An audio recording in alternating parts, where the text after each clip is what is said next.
Assalamualaikum warahmatullahi wabarakatuh. Alhamdulillahirabbil alamin. Wassalatu wassalamu ala asrofil anbiya'i wal mursalin wa ala alihi washabihi ajmain amma ba'du. Pertama-tama marilah kita panjatkan puji dan syukur kehadirat Allah Subhanahu wa taala yang mana pada kesempatan kali ini Allah memberikan kita kenikmatan yang sangat luar biasa, nikmat iman, nikmat Islam ya, nikmat sehat ya. Semoga Allah memberikan kita kekuatan dalam menghadapi ujian demi ujian ini ya. Kita senantiasa lebih mendekatkan diri kepada Allah dan kita senantiasa memohon kepada Allah. Kita bermunajat kepada Allah, semoga Allah segera angkat wabah ini. Amin amin ya rabbal alamin. Selawat dan salam senantiasa marilah kita haturkan kepada junjungan Nabi kita Muhammad sallallahu alaihi wasallam sebagai umat Nabi Muhammad ya. Tentu saja kita berharap akan mendapatkan syafaatnya di yaumil akhir kelak. Anakku sekalian yang dirahmati Allah, siswi SMP ya, siswi SMA yang dirahmati Allah. Untuk pembahasan kali ini kita akan membahas tentang bekal seorang daiyah atau komitmen ya, komitmen dalam berdakwah. Nah, mukmin sejati itu ya, mukmin sejati itu ada dua. Yang pertama, mukmin sejati itu dia adalah seorang daiyah, penyeru ya, daiyah. Yang kedua, mukmin sejati itu adalah, kalau kita adalah mukminah sejati ya, mukmin dan mukminah. Mukmin sejati adalah dai, mukmin sejati itu adalah mujahid ilallah. Nah, tentu saja para dai dan mujahid ilallah ini yang pertama banyak sekali mendapat tantangan. Tantangan ini berupa ejekan, fitnah, gangguan fisik, rayuan dunia, makar pembunuhan, ya. Di dalam surah Al-Muzammil ini disampaikan ada 7 azimat ya, yang artinya hai orang-orang yang berselimut Muhammad, bangunlah untuk sembahyang di malam hari kecuali sedikit daripadanya, yaitu seperduanya, atau kuranglah dari seperdua itu sedikit, atau lebih dari seperdua itu, dan bacalah Al-Quran itu dengan perlahan-lahan. Sesungguhnya kami akan menurunkan kepadamu perkataan yang berat. Sesungguhnya bangun di waktu malam adalah lebih tepat untuk khusyuk, dan bacaan di waktu itu lebih berkesan. Sesungguhnya kamu pada siang hari mempunyai urusan yang paling banyak. Sebutlah nama Tuhanmu dan beribadahlah kepadanya dengan penuh ketekunan. Dialah Tuhan Masyrik dan Maghrib. Tiada Tuhan yang berhak disembah melainkan Dia. Yang berhak disembah melainkan Dia, maka ambillah Dia sebagai pelindung dan bersabarlah terhadap apa yang mereka ucapkan, dan hijrah jauhilah mereka dengan cara yang baik. 7 amalan pejuang syariah, 7 amalan sebagai seorang daiyah. Sebagai seorang daiyah kita juga harus mempunyai bekal. Nah, bekal dan kekuatan ruhiyah. Nah, dari mana sumbernya kekuatan ruhiyah ini? Yang pertama adalah qiyamul lail. Yang kedua adalah tartilul Quran. Ketiga, zikrullah, baik dengan lisan, qalbu, ruh, atau dengan sir. Tabatul, khusus beribadah kepada Allah. Tawakal, sabar, hijrah. Jadi ada 7 sumber kekuatan ruhiyah. Yang pertama kita akan bahas tentang qiyamul lail. Nah, ada apa dengan qiyamul lail ya? Dan pada sebagian malam hari bersembahyang tahajudlah kamu sebagai suatu ibadah tambahan bagimu. Mudah-mudahan Tuhanmu mengangkat kamu ke tempat yang terpuji. Surat Al-Isra ayat 79.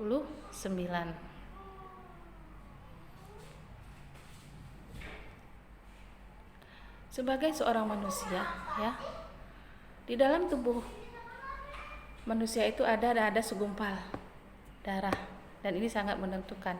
Nah, kalau gumpalan ini baik, maka baiklah seluruh anggota tubuhnya, dan kalau dia jahat, maka rusaklah semuanya. Nah, yang mana di dalam hati kita itu memang terkadang ada godaannya bermacam-macam ya.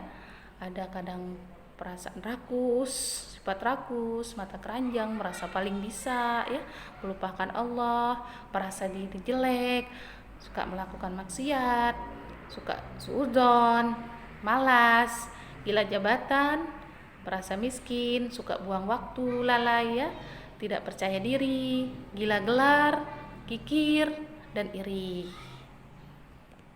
Nah, hadiah dari Allah bagi yang sholat malam, yang pertama adalah kenikmatan khusyuk dalam beribadah melebihi kenikmatan yang lain. Ya.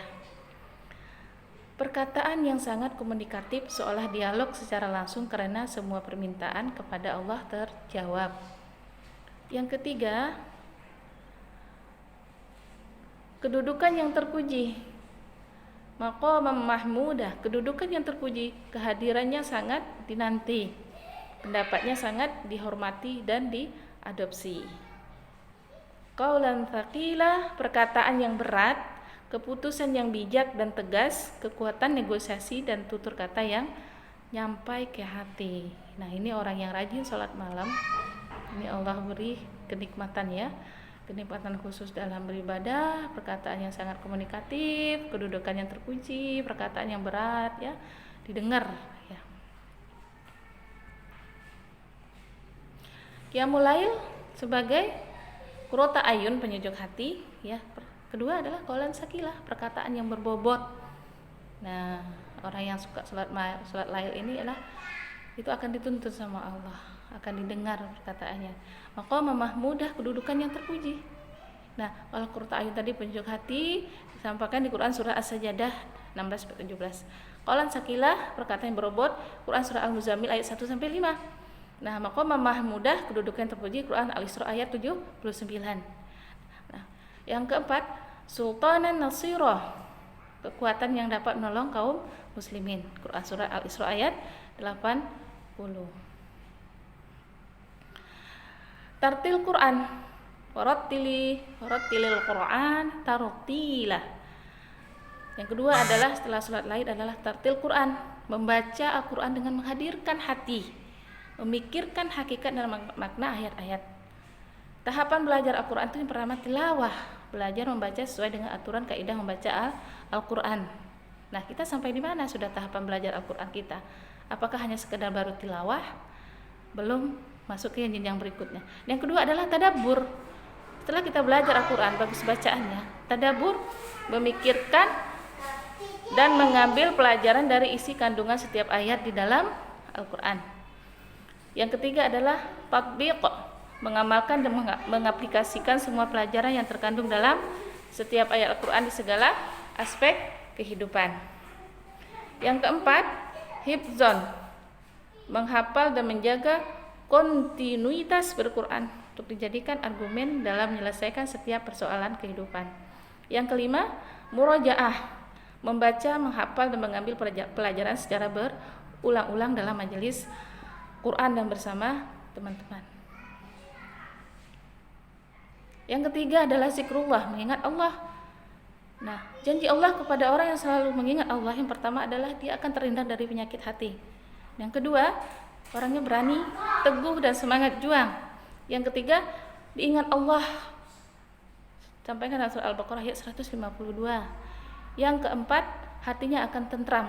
Orang yang mengingat Allah hatinya akan tentram. Yang kelima, menyandarkan diri kepada Allah. Allah berfirman, yaitu orang-orang yang mengingat Allah sambil berdiri atau duduk atau dalam keadaan berbaring, dan mereka memikirkan tentang penciptaan langit dan bumi seraya berkata, ya Tuhan kami, tiadalah Engkau menciptakan ini dengan sia-sia. Maha suci Engkau, maka perihalalah kami dari siksa neraka. Quran surah Ali Imran ayat 191. Dan dirikanlah sholat untuk mengingat aku. Quran surah Toha ayat 14. Yang keempat adalah tabatul dalam beribadah. Disiplin, bersungguh-sungguh, fokus, kompeten, cepat temukan solusi. Nah, yang kelima adalah sabar, menahan diri dari segala tuntutan emosi. Sabar ini bermacam-macam ya bentuknya ya. Yang pertama adalah sabar dalam mentaati hukum Allah. Surah An-Nisa ayat 59. Sabar dalam mentaati hukum Allah. Yang kedua, sabar dalam menanti keputusan Allah. Yunus 109. Yang ketiga, sabar menghadapi ejekan dan gangguan orang tidak percaya. Quran Surat Toha ayat 130. Yang keempat, sabar menghadapi kehendak nafsu, melakukan pembalasan yang tidak setimpal. Surah An-Nahl ayat 127. Yang kelima, sabar dalam melaksanakan ibadah. Surat Maryam 69, Toha 132. Yang keenam, sabar menghadapi malapetaka, ujian. Seperti sekarang kita harus bersabar menghadapi virus corona. Yang keenam, yang ketujuh, sabar dalam usaha memperoleh sesuatu yang dibutuhkan. Yang keenam, tawakal, menjadikan Allah sebagai pelindung. Tawakal sini maksudnya berserah diri setelah memaksimalkan ikhtiar, ya. Ikhtiarnya sudah maksimal, baru kita berserah diri, bertawakal. Serahkan sama Allah. Apapun hasilnya kita serahkan sama Allah. Yang penting kita sudah berusaha.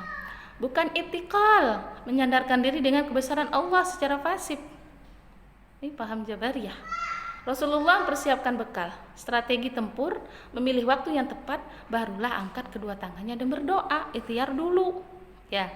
Yakin rezeki sebagaimana burung diberi rezeki. Ia pergi pada pagi hari dalam keadaan perut kosong, kemudian pulang sore hari dalam keadaan kenyang. Hadis riwayat At-Tirmizi. Yang ketujuh adalah hijrah. Nah, mencari dan membangun lingkungan yang kondusif untuk menegakkan syariah. Seorang itu mengikuti agama kawannya, maka hendaklah kalian melihat salah seorang di antara kamu dengan siapa ia berteman. Hadis riwayat Abu Daud dan Tirmizi. Rasulullah berdakwah 13 tahun di Mekah, tidak sampai ratusan orang yang mengikutinya. Tetapi ketika hijrah di Madinah, wilayah yang telah didesain Islamiyah dalam 10 tahun, 10.000 pasukan terekrut untuk membebaskan Mekah secara damai. Nah, di sini maksud hijrah di sini. Hijrah dari yang jelek ke yang baik, ya. Nah, karakteristik lulusan dari Al-Muzammil. Jadi seorang daiyah itu harus mempunyai, yang pertama adalah setelah dia mendapatkan sumber ruhiyah tadi, ya. Karakteristik lulusnya Al-Muzammil adalah pertama, murni akidahnya, lurus akidahnya, sahihul akidah.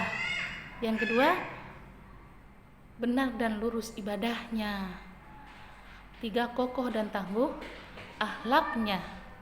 Yang keempat, luas wawasan berpikirnya, mampu mencari kehidupan, kuat fisiknya, teratur urusannya, memperhatikan waktu dan mampu manage-nya, bermanfaat bagi orang lain, ya. Nah, demikian materi yang saya sampaikan. Sebelum saya tutup, ada 3 pertanyaan terkait dengan materi yang disampaikan tadi. Yang pertama adalah sebutkan 7 amalan sebagai sumber kekuatan ruhiyah, ya, yang terdapat di surat Al-Muzammil. Yang kedua, apa yang dimaksud dengan hijrah? Nah, yang ketiga, apa yang dimaksud dengan tilawah? Apa perbedaan dengan tilawah dengan tadabbur Al-Quran? Nah, demikian saya akhiri. Wabillahi taufiq wal hidayah. Assalamualaikum warahmatullahi wabarakatuh.